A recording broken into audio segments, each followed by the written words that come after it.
Well, Merry Christmas from our family to yours. My name is David, and I'm one of the pastors here at Southside Church. Hey, obviously, if you're watching this, we have to join you online, but you know what? We are grateful to be with you, celebrating Christmas wherever you are at. We've been in a season of just celebrating giving and generosity as we've celebrated the biggest give that we've ever done as a church, which you'll hear about in a second. And also, we're here celebrating Christmas, celebrating Jesus, the greatest gift ever given to us. And before we get into that celebration, we want to take a second and actually celebrate some of the not so great gifts that you've given at Christmas time. So here's your heads up. If you're joining us on a TV, take out your phone, get in one of the chat rooms, because you need to be able to respond to me, to the questions that I'm going to ask you, and our social media elves are going to deliver a bunch of gifts to you wherever you're at. We got Airbnb gift cards, dinners out, date nights, whatever it is, but you need to answer my questions. So guys, I want to ask you first, if you have ever bought your partner a cleaning tool, it could be a vacuum, it could be a mop, I'm praying for you. That's a horrible gift. You better hope that it was at least a Dyson or something. But if you want to confess in the chat that you've actually bought your spouse that present for Christmas, text the word vacuum into the chat. If you're the first one, we're going to get you a present so you can make up for that, because that was a horrible decision. Secondly, ladies, I want you to answer in the chat if you've ever purchased your husband, your partner, a men's grooming product. I'm talking like nose hair trimmer, body hair trimmer. And if you haven't received one of those presents, you're probably under the age of 35. But guess what? It's coming. It's in your future. So if you've either received that as a gift or given it to your spouse, you need to text the word trimmer to claim one of our prizes. And man, guys, I'm sorry that you got that for Christmas, but it's not my fault. Okay, this is for both of you. If you've ever given your spouse a gym membership for Christmas, you better pray that person, your spouse, begged you for a gym membership, because I'm praying for you that you survive this Christmas. But if that is you, if you want to confess in this chat that you've actually bought your spouse a gym membership, I just want you to text the word gym into the chat. Now finally, this is the last one. And this is going out to all the guys, all the husbands, okay? If you've purchased your spouse lingerie for Christmas, okay, bad idea. That's a gift for you. That's really for me, okay? And yours truly has fallen to this before. We had a family tradition that we were gonna buy Christmas pajamas, and I apparently read that the wrong way, got the wrong message, and I hear about it still this Christmas.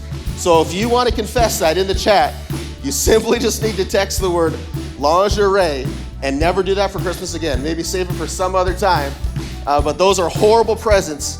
But you know what? We got more presents for you if you didn't get one. If you are new to Southside Church, maybe this is your first Christmas experience with us online, I want you to text the word hello to 604-670-3040. You'll get a link back, which is our digital connections card. We ask that you fill that out so we can simply connect with you, find out how we can serve you, support you, and we want to email you a $5 Starbucks e-card as a simple way of just saying, hey, Merry Christmas, we love you, thanks for checking in with us. All right, we got an incredible Christmas service planned for you. And the band's gonna play some amazing songs that they've selected for you to sing along with us. So please turn up the volume, get your family around, whoever's joining you for Christmas, turn it up and sing along with us. In the spring, in the summer, late into the fall, adventure awaits us. We answer its call. With sun on our faces, warm winds at our back, we busy ourselves and forget all we lack. Soon, snowflakes are falling, cold winds start to blow, and we hear a voice call from the wind and the snow. Come home, home for Christmas, this voice seems to say, no matter how far we have wandered away. Twinkling lights on the houses peek out through the snow, all the doors hung with wreaths by the people we know. Inside, fire crackles with stockings above, the table all set for the people we love. The children shake presents, what joy to behold. Your people have gathered, all in from the cold. Apple cider and turkey, a silent night plays. the firelight casting its beautiful haze. We are home, home for Christmas. Our hearts fill with joy as we think of the birth of that sweet baby boy. You are home, home for Christmas together today, no matter how far you have wandered away.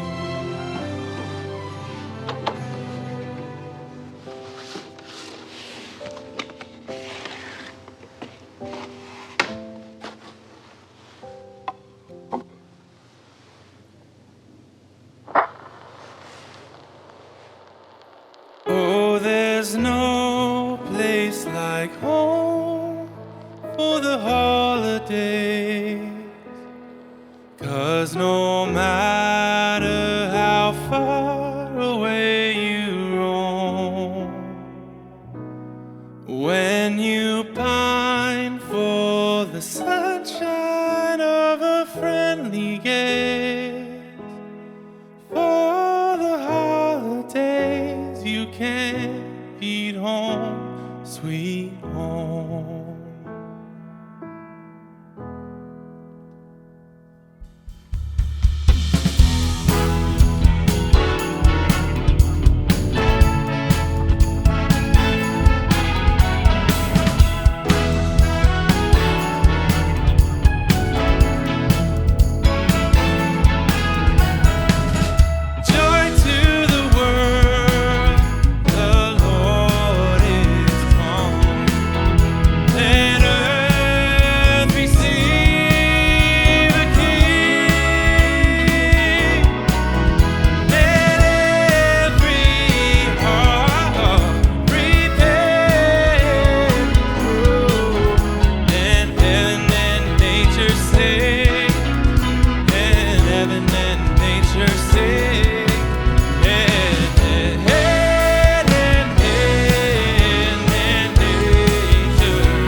joyful and triumphant, oh come.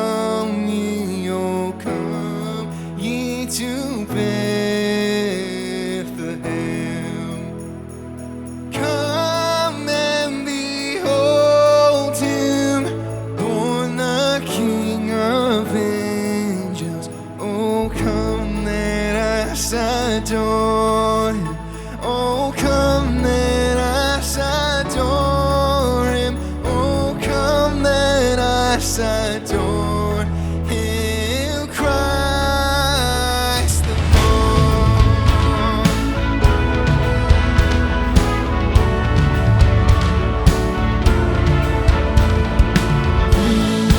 Lord, we greet on this happy morning, Jesus, to thee be all glory.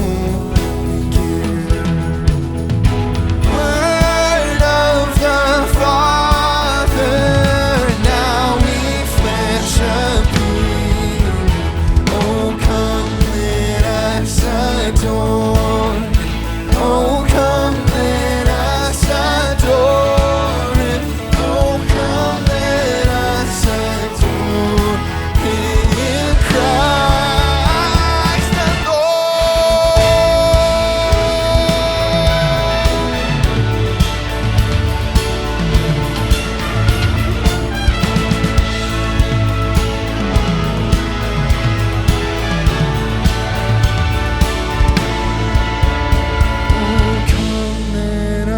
adore him.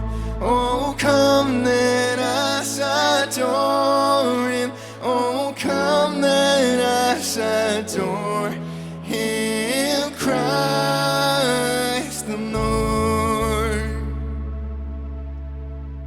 Oh, come, let us adore him, Christ the Lord. Oh, come, let us adore him, Christ the Lord.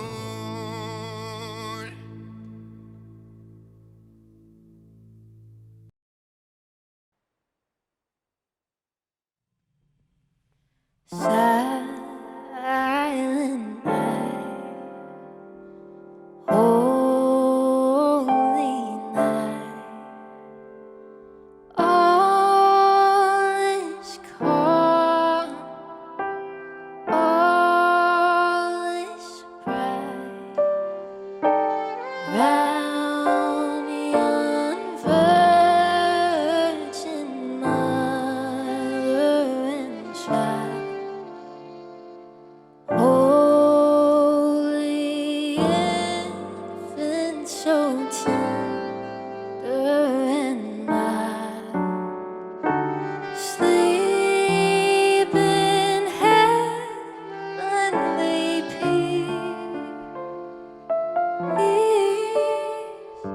sleep in heavenly peace.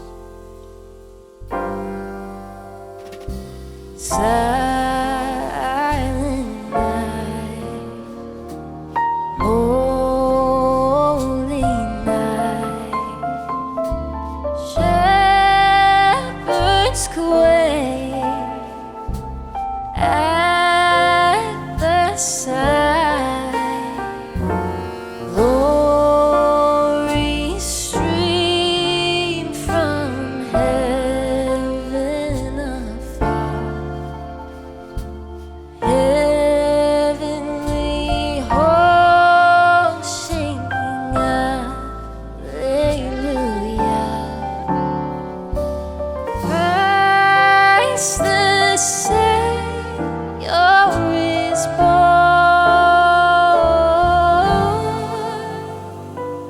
Christ the Savior is born. Silent night, holy night, Son of God, love's pure light, radiant beams from thy holy face. With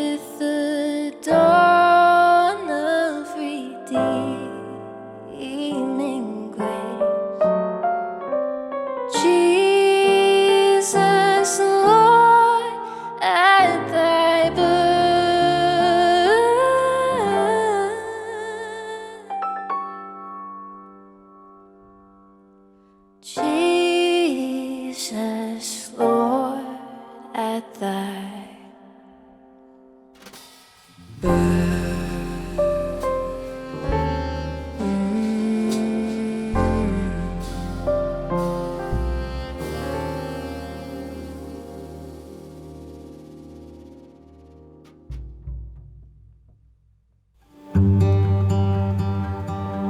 we looked around at our community this year, we noticed a problem. As we geared up for the holiday season at Southside, we couldn't help but feel that so many in our city were quietly getting left behind.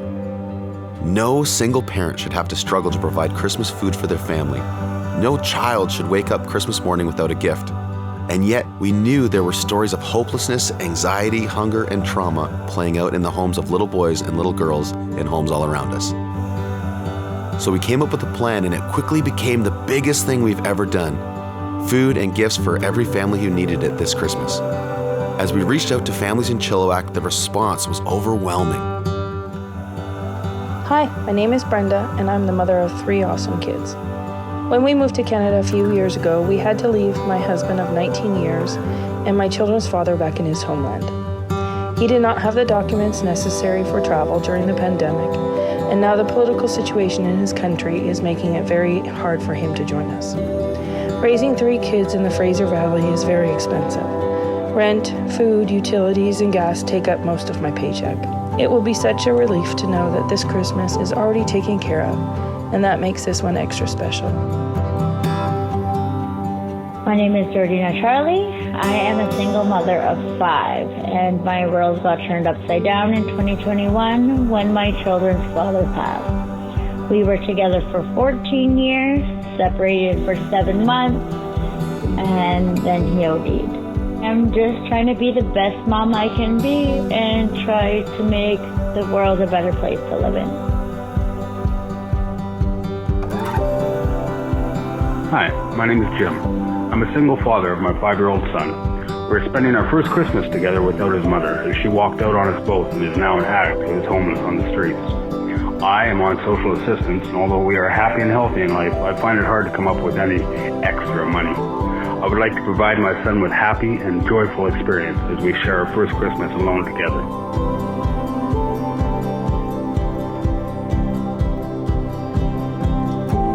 The anxiety and opportunity represented in these stories were obvious. We might not be able to fix everything, but we can always do something and trust that God can take our something and use it to change everything.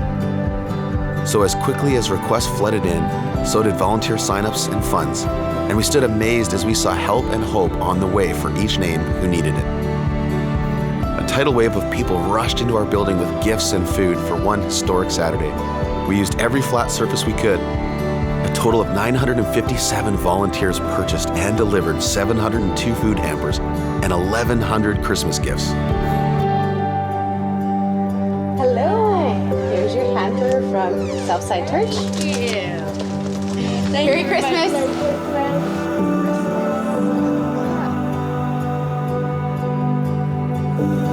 You know that, buddy? Awesome. And it's really heavy. It is heavy. Awesome. He's so fun. You're welcome.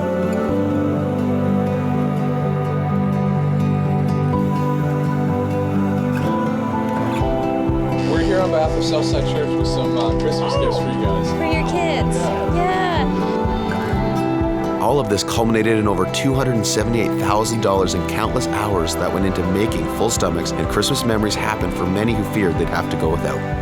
Our hope is that these families would know that God loves them and they are not alone. Southside Church exists to make Jesus known by bringing help, hope, and home to our city and to our world. And not just at Christmas, but all year long too. It is our honor to reflect this love and continue to try to make the lives of those around us a little brighter. Merry Christmas, Chilliwack.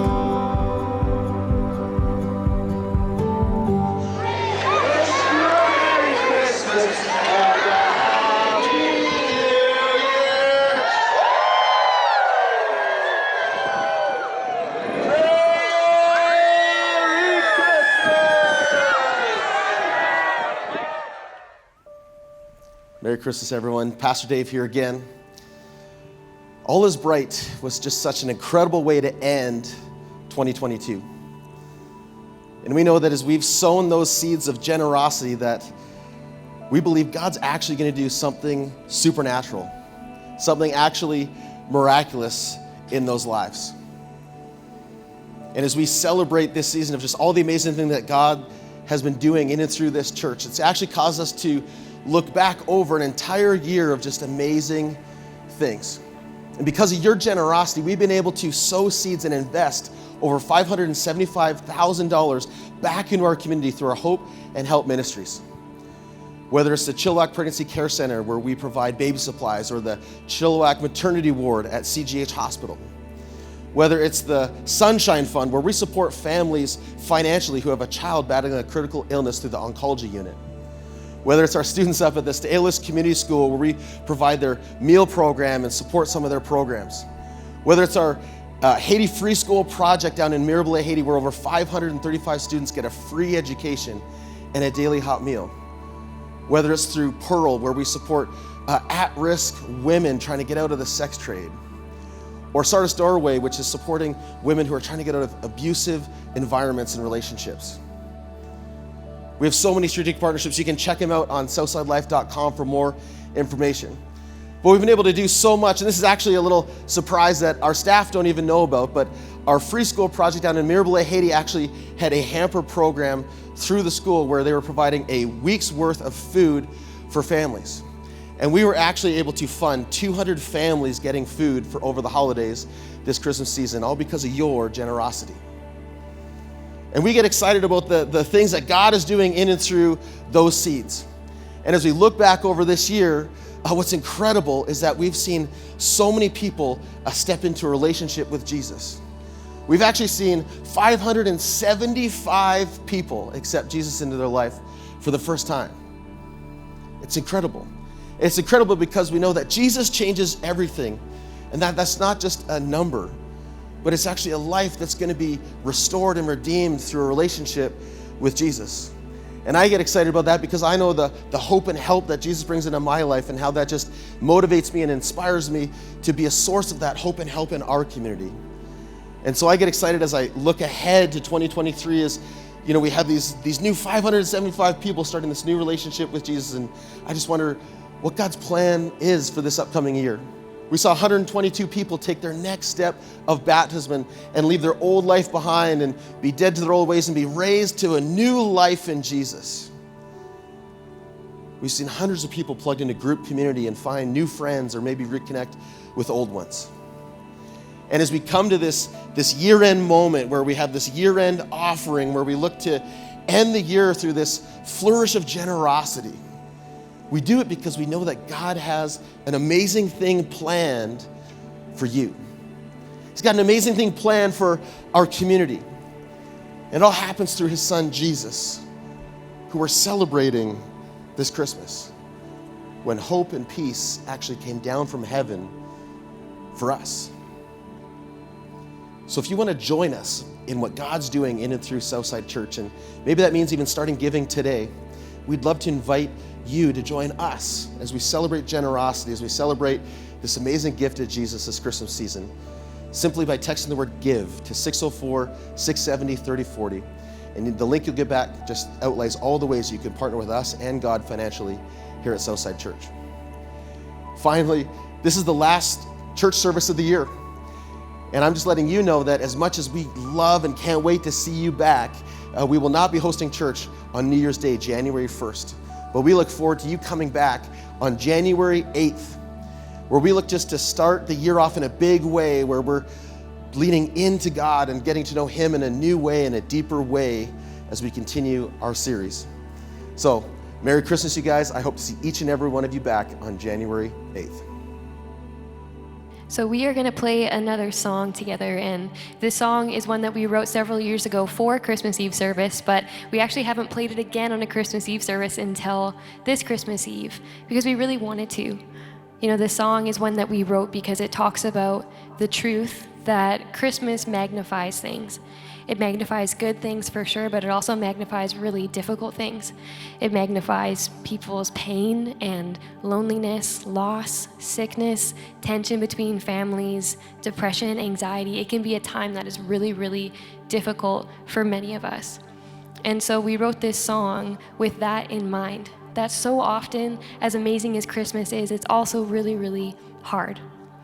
But this song also acknowledges and magnifies the truth that even though life can be really difficult, we have a hope and we have a peace in the person of Jesus, and that's why we celebrate Christmas. Because no matter what we're walking through, no matter how hard it is, we have that promise of that person who says that he is with us and he is for us and he can support us and he can get us through. In the Bible, Jesus was announced in this way, and I just love it.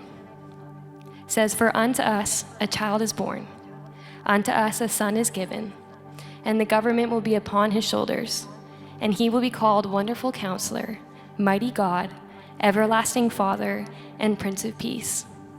So as we play this song, I would just encourage you, wherever you find yourself, whatever you're going through, I would just let the words of this song just wash over you. But even more than that, I would just invite you to invite God in. He is with you, and he is for you, and he wants to be there for you and give you the peace that only he can give you, no matter what you're going through in this season. So we're going to play this song, and I would just invite you to let him in. Let him be your wonderful counselor, your everlasting Father, and your Prince of Peace.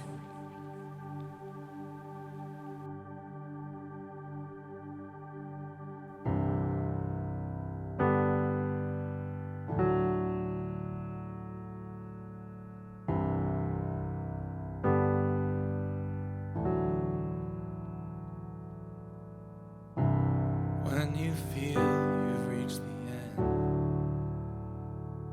end, your steps are staggered, spirit bent.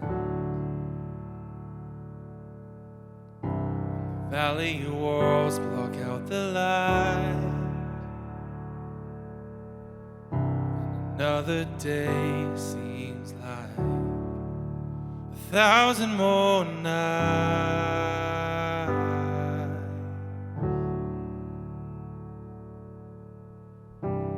Noonday sun still throws a shadow. It should be joy eclipsed by sorrow. When the warmest rays won't reach your skin,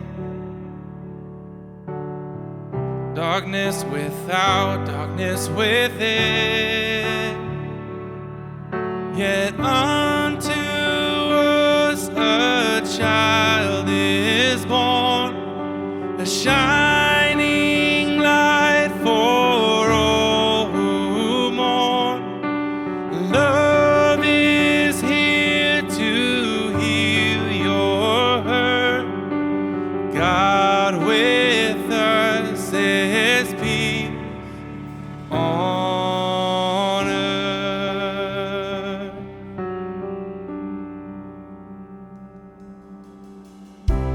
When you had to say goodbye, your life in pieces, life revives. When you're living with a broken heart, and in holding on you fall apart. Yet unto us a child is born, a shining light for all who mourn. Love is here to heal your hurt. God with us is peace on earth.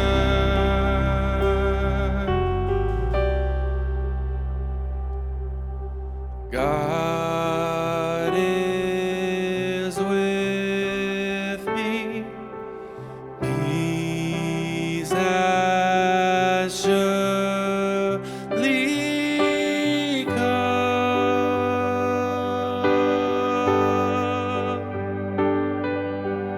God is for me. He will lead me on.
stay.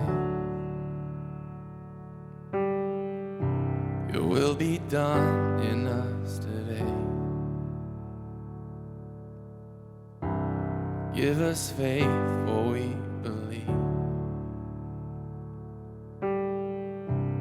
Help us when our eyes can't see.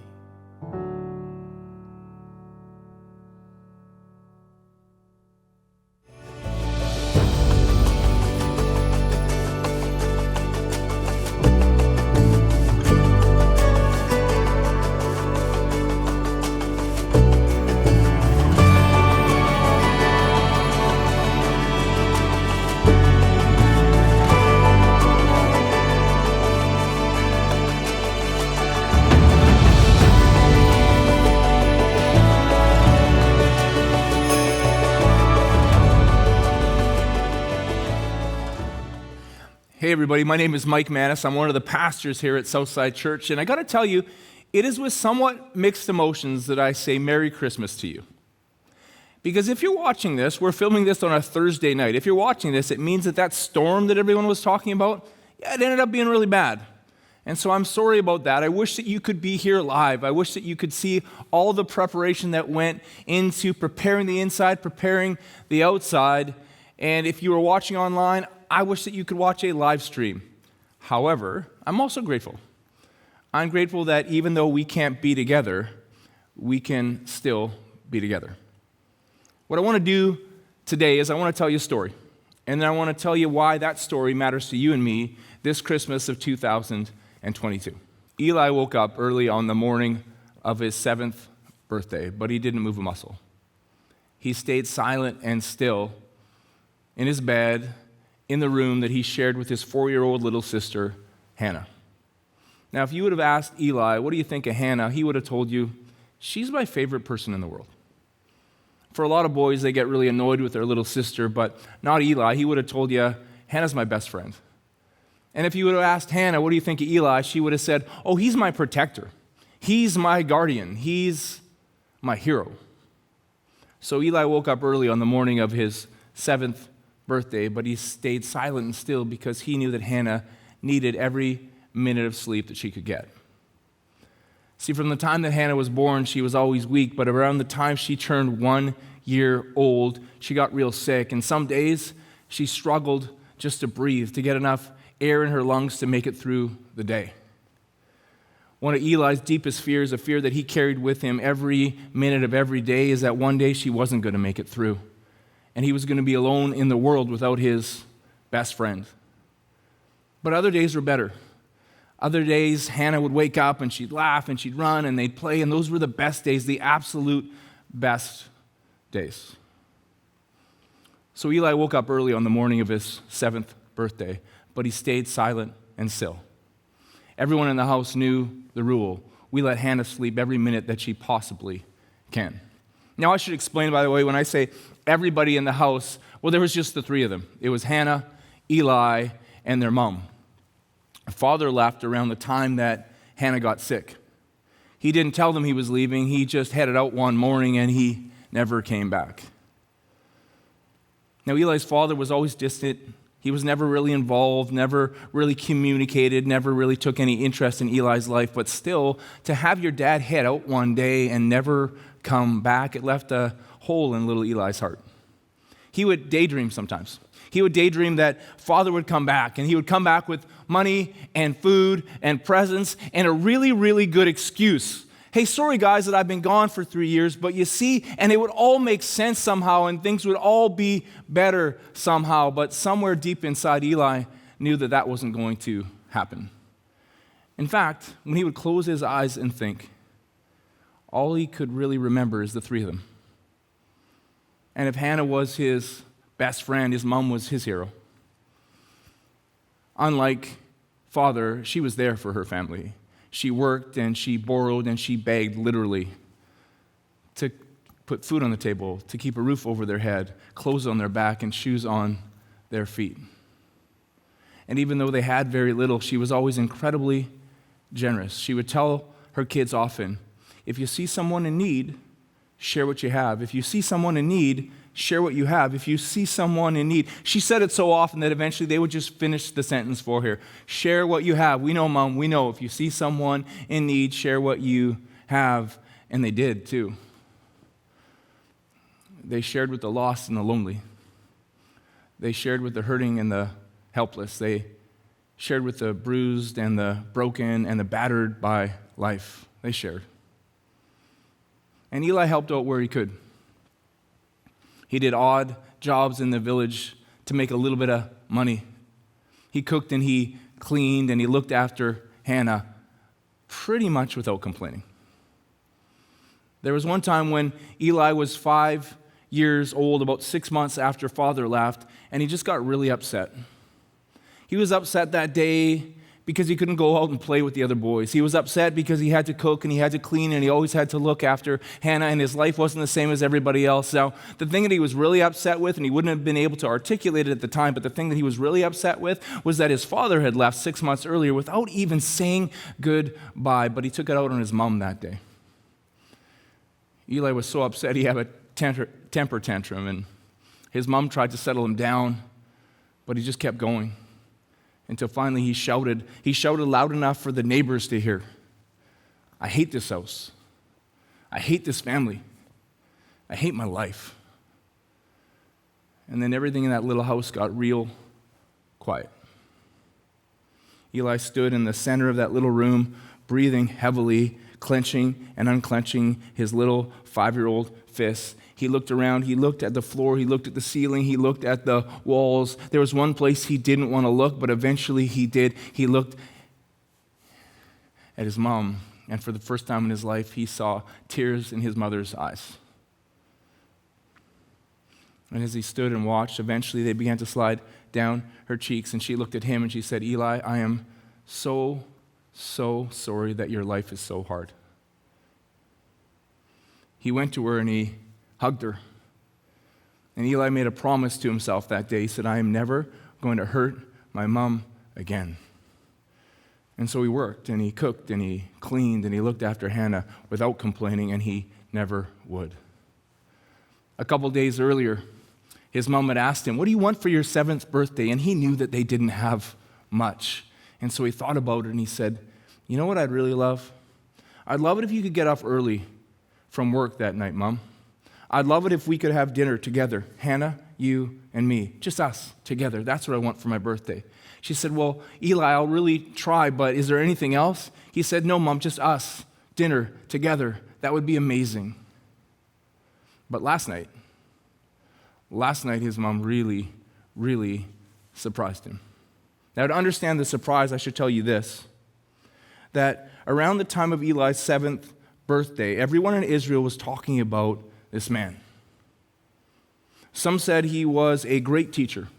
Some said a miracle worker. Some said a prophet. Some said way more than that. His name was Jesus of Nazareth, and everybody was talking. Well, word reached the village that the next day, on Eli's birthday, the next day, Jesus would be crossing the Sea of Galilee and coming onto shore very near their village. And everyone in the village said, "Well, we're going to go see for ourselves. We're going to go hear this Jesus for ourselves." And Eli desperately wanted to go. He'd heard rumors that this Jesus said that God had a special place in his heart for people like Eli and Hannah, that he was actually a father to the fatherless. And he gave special care to the lost and the poor and the hurting. Eli wanted to go see this Jesus. He wanted to go hear this Jesus. He wanted to go meet him, but he knew he couldn't. He needed to be at home with Hannah, but that was okay. Hannah, his mom, and him together for dinner. That would be an amazing birthday. And then his mom pulled a surprise. She said, "Eli, how would you like to go see Jesus tomorrow?" He said, "That's okay, Mom. It's fine. It's fine. I'll look after Hannah." She said, "Eli, I took the day off. I'll stay home with Hannah. You go. You go meet this Jesus." Well, in that moment, Eli couldn't help it. He was smiling from ear to ear. He ran to his mom and he hugged her. He looked up, and for the second time in his life, he saw tears in his mom's eyes, but this time they were tears of joy. Hannah interrupted and she said, Eli, you need to listen. You need to listen to everything Jesus tells you. And you need to watch. You need to watch everything Jesus does, because tomorrow at your birthday dinner, I want you to tell us all about it, Eli. And Eli said he would. So he woke up early on the morning of his 7th birthday, about 6 a.m. actually. But he stayed silent and still in his bed until 7 when Hannah woke up. By 7:15, Eli's on his way out the door. His mom stops and she says, Eli, I have something for you. I have a lunch for you, a lunch. A lunch? They don't do lunch in their house. They get 2 meals if they're lucky. Morning and evening if they're lucky. They don't do lunch. They can't afford lunch. But today Eli's mom comes and says, I made you a lunch. Eli would have a lunch just like the other boys. It was just 5 small barley loaves and 2 sardines. It was lunch for the poorest of the poorest of the poorest of the poor, but Eli felt like the richest kid in Israel that day. He carefully put down his pack, put his lunch in it, and then he headed out the door. And on his way out the door, his mom said, Eli, remember, if you see someone in need, and the door closed, and he whispered to himself, share what you have. And the rest, they say, is history. In fact, I'd like to read you a historical account of Eli's 7th birthday. Jesus went across the Sea of Galilee. A huge crowd followed him, attracted by the miracles they had seen him do among the sick. When he got to the other side, he climbed a hill and he sat down, surrounded by his disciples. When Jesus looked out and saw that a large crowd had arrived, he said to Philip, where can we buy bread to feed these people? He said this to stretch Philip's faith. He already knew what he was going to do. Philip answered, 200 silver pieces wouldn't be enough to buy bread for each person to get a piece. One of the disciples, it was Andrew, brother to Simon Peter, said, there's a little boy here who has 5 barley loaves and 2 fish. But that's a drop in the bucket for a crowd like this. Jesus said, make the people sit down. There was a nice carpet of green grass in this place. They sat down, about 5,000 of them. Then Jesus took the bread and, having given thanks, gave it to those who were seated. He did the same with the fish. All ate as much as they wanted. When the people had eaten their fill, he said to his disciples, gather the leftovers so nothing is wasted. They went to work and filled 12 large baskets with leftovers from the 5 barley loaves. The people realized that God was at work among them in what Jesus had just done. They said, this is the prophet for sure. God's prophet right here in Galilee. It's funny because there's scholars who say, we can't be certain of what happened to the 12 baskets of leftovers after Jesus performed that miracle. Oh, I can be certain. I know exactly what happened with the 12 baskets of leftovers. They went home with a little boy who had been taught that when he saw a need, he needed to share what he had. The 12 basket of leftovers went home with Eli on his 7th birthday. See, I love this story a lot, and I wanted to share it with you today because I think it so powerfully illustrates 3 truths. 3 truths that I think explain why 2,000 years after Jesus stepped into human history, billions of people around the world this week will be celebrating Christmas. 3 truths. Number 1, God sees what others miss. God sees what others miss. It should be noted that Jesus had Eli in mind when he crossed the Sea of Galilee that day.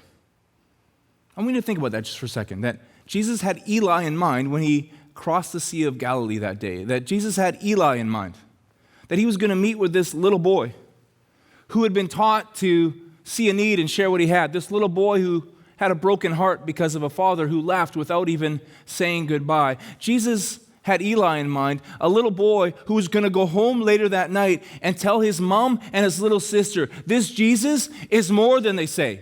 He's more than you could ever imagine, and that his whole family would be changed forever. Jesus had Eli in mind when he crossed the Sea of Galilee that day.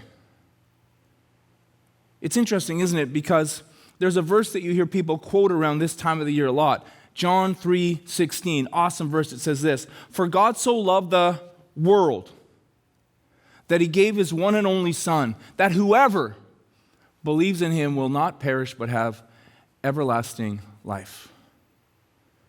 I mean, there's some big words in that verse. For God so loved the world.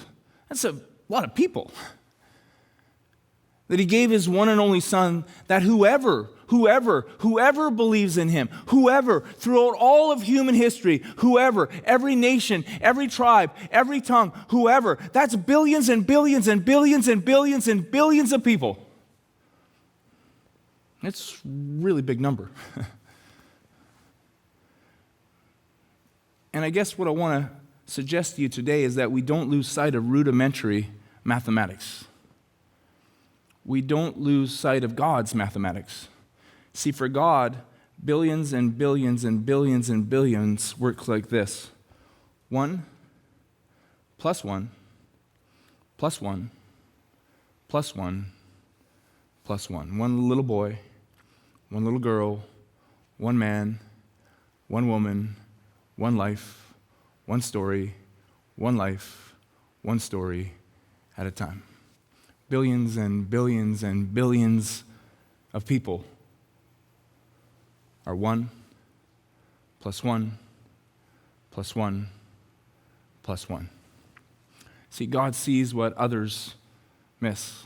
I guess what I'm trying to tell you is this, that Jesus is so powerful that he's actually personal. That when Jesus crossed the Sea of Galilee that day, he had a plan for all of the 20,000 people that were gathered there. Remember, 5,000 men plus women and children. He had a plan for all of them. And yet at the same time, he had a plan for each one of them. He had Eli in mind when he crossed the Sea of Galilee that day. I guess what I'm trying to say to you is that God is so infinite, Jesus is so infinite, that he is also intricate. That he has a plan for the world, billions and billions and billions, and yet the world for him is 1 plus 1 plus 1 plus 1. It's amazing when you think about it, all the ways that God could have sent his Son into human history, all the fanfare, all the extravagance, all the bells and all the whistles, but he didn't. God sent his Son to be born to a poor Jewish couple and then laid in a manger in a stable in a little backwoods town called Bethlehem. Now, there's a lot of reasons for that, but one of the reasons is God wanted you to know that he sees what others miss. Maybe I could put that another way. What the world considers little matters to God a lot. What the world considers little matters to God a lot. I say that to you because I'm not sure where you're at here at the end of 2022. Maybe you've been made to feel small. Maybe you feel discarded. Maybe you feel forgotten. Maybe you feel unimportant. Maybe you feel unignored. I want to tell you something, that God sees what others miss. You might feel forgotten, but God hasn't forgotten you, and he never will. You might feel ignored, but God hasn't ignored you, and he never will. In fact, let me go this far. Let me suggest to you that God had you in mind. God had you in mind. God had you in mind when he sent his Son into human history. God had you in mind. I'll even go a step further. God had you in mind when he inspired us to plan this service exactly as we did. God had you in mind. And I should note at this time, when I say you, I really do mean you. You're watching online right now, and you're at the end of the couch, and you can't really believe that you're watching church. You got talked into it. You got bribed. They said you can't have turkey dinner until you watch church. You can't open your present. It's a really awesome present. It's an Atari. And you can't open your Atari unless you watch church. if you're sitting there right now and you're thinking, I'm the absolute last person in the world that God would ever love, I'm talking to you. God had you in mind when he sent his son into human history. God had you in mind when he inspired us to plan this service exactly as we did. There's one thing I really, really want you to know, that God sees things that others miss. What the world considers little matters to God a lot. And number two, God meets our deepest needs. God meets our deepest needs. 20,000 hungry people. It's a basic story, right? But I look at that and I think it's a powerful expression of the human experience. It's a powerful expression of the human experience because I think we're all spiritually hungry. Let me explain what I mean when I say that. When I say that we're all spiritually hungry, I mean this. There's a lot more to you than meets the eye. There's a lot more to you than meets the eye. That you're a lot more than brains and brawn. You know that. Right? There's a lot more to you than how much you can bench press in your IQ. You know that. You're a lot deeper than that.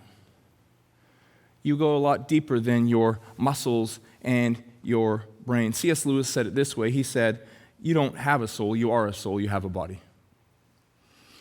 And I think we all have this spiritual hunger. And it's felt more keenly, perhaps, at this time of year.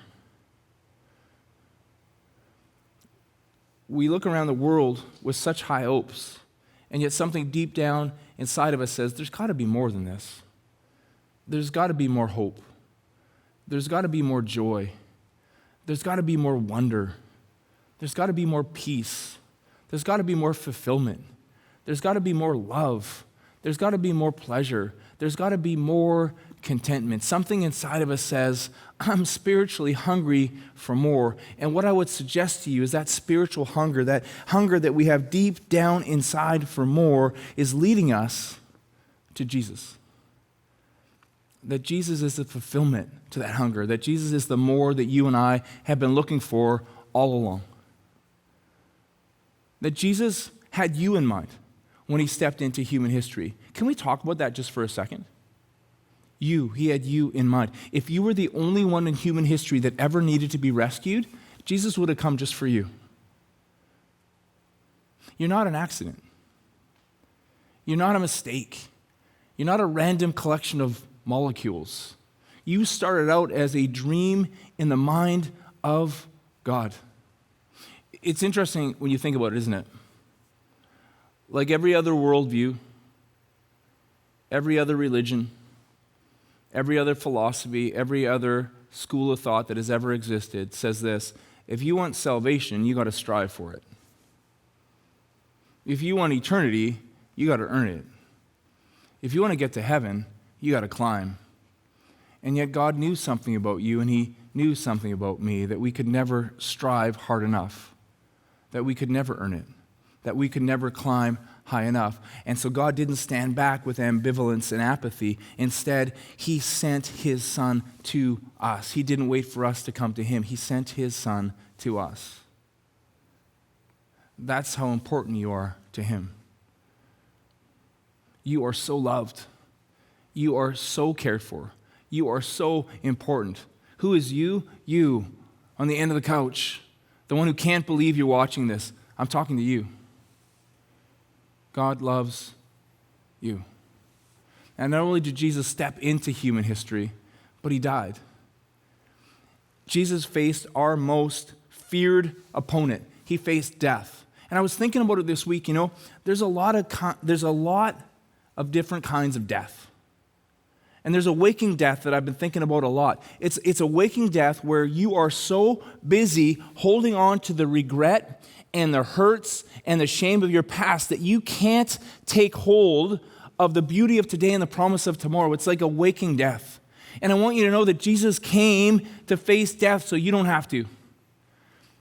Jesus came so that you can give him your sin and your shame and you can be forgiven. You can give him your hurts and you can be healed. You can move past your past. And not only did Jesus come and not only did Jesus die, but he rose again. Think about the power in that statement. Jesus defeated death. That's a powerful statement. And I want you to know that if you were the only one who needed to be rescued, he would have come for you. If you were the only one who needed to be forgiven, he would have died for you. And if you were the only one who needs salvation, if you were the only one who needed the power of salvation, he would have rose again just for you. I want to talk about that for a second because I told you earlier, you started out as a dream in the mind of God. You're beautiful. I'm talking to you on the end of the couch right now with a backwards ball cap. You're beautiful. And God has an incredible plan for your life. You started out as a dream in the mind of God, and it's a good dream. And he wants you to become the person you were created to be, the friend that you were created to be, the spouse that you were created to be, the parent that you were created to be, the creative force that you were created to be. And because Jesus rose again, all that power is available to you. We talk about that. For God so loved the world that he gave his only son, that whoever believes in him will not perish but have everlasting life. When does everlasting life start? Right now. Right now, the second you take hold of what Jesus did for you, his resurrection power starts to play out in your life and you become everything that you were created to be. 3 truths from this little story. Number 1, God sees what others miss. What the world sees as little matters to God a lot. Number 2, God meets our deepest needs. Jesus is the more that you've been looking for all along. And finally and thirdly, God gives what you could never earn. I love this story so much.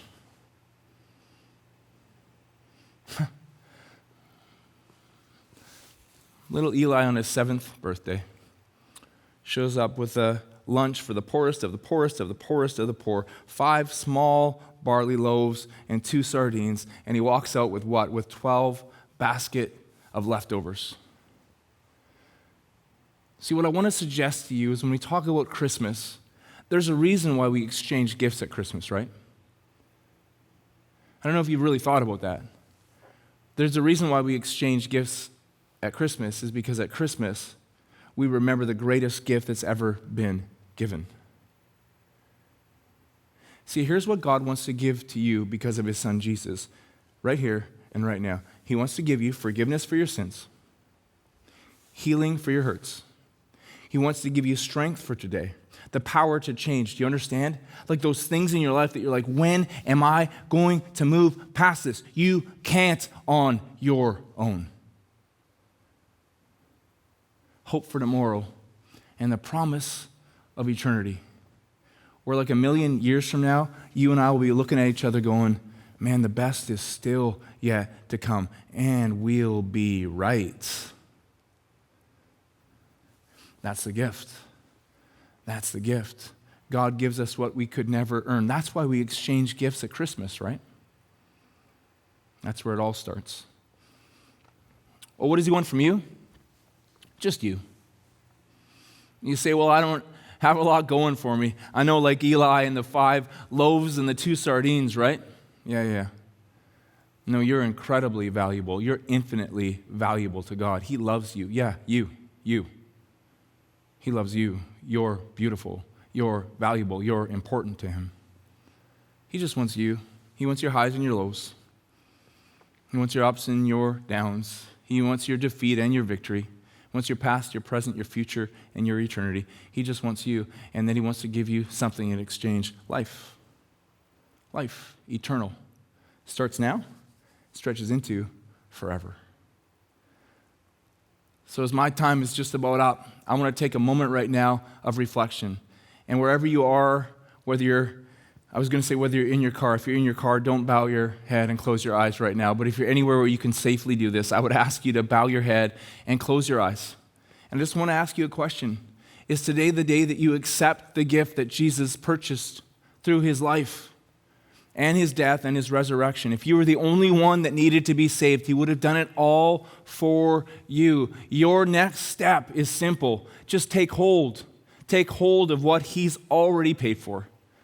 So with heads bowed and eyes closed, I want to invite you right now, if that's you, if today is your day, today is the day that you're going to take hold and say, Jesus, I accept it. I accept that gift. I just want you to raise your hand. Raise your hand wherever you are.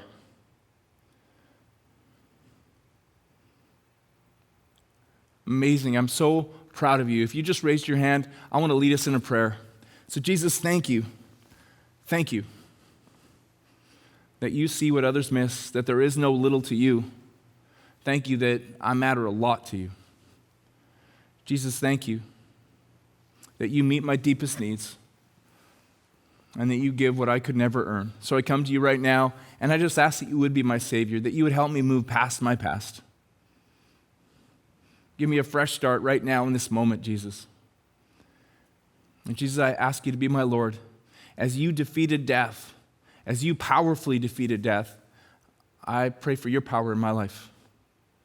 Power to change, power to overcome, power to become everything that you created me to be, today, tomorrow, and forever. Jesus, thank you. I pray this in your name.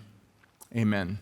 Amen. I want to tell you something. If you just prayed that prayer for the first time, I could not be. What an amazing Christmas. Christmas of 22. You will always remember this day. Your spiritual birthday is today. So if that's you, if you just prayed that prayer, what I would love for you to do, just take a moment right now before the band sings one more song and just text the keyword LIFE, L-I-F-E, to 604-670-3040. We want to cheer you on. We want to support you. We want to help you in whatever way that we can. So once again, I love you guys a lot. Merry Christmas, and we'll see you back, whether you're online or in person, on January 8th.